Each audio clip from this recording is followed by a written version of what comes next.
Law and ఆర్డర్ని కనుక ఎవరైనా సరే పిచ్చి పిచ్చిగా కనుక మీరు అభద్రతా భావానికి కానీ ప్రజల్ని చేస్తే అస్సలు ఉపేక్షించొద్దని చెప్తున్నాను. నా మాటలు చాలా మెత్తగా ఉన్నాయి కానీ చేతలు చాలా చాలా గట్టిగా ఉండి గుర్తుపెట్టుకోండి. ఇది మిడీవల్ పీరియడ్ కాదు కాబట్టి నా మాటలు చాలా నియంత్రణతో ఉన్నాయి. చేతలు చాలా చాలా గట్టిగా ఉండే గుర్తుపెట్టుకోండి.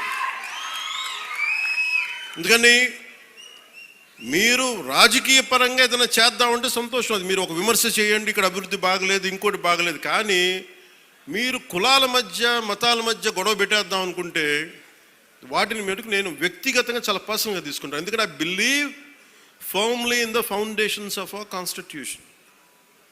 నేను రూల్లే మాట్లాడతా, రూల్నే అప్లై చేస్తా. అది దయచేసి ఉన్నతాధికారులందరూ, అది మీరు కలెక్టర్ గారు కావచ్చు, ఎస్పీ గారు కావచ్చు, మీరు ప్లీజ్ అది మీరు చాలా ఫర్మ్గా అప్లై చేయండి.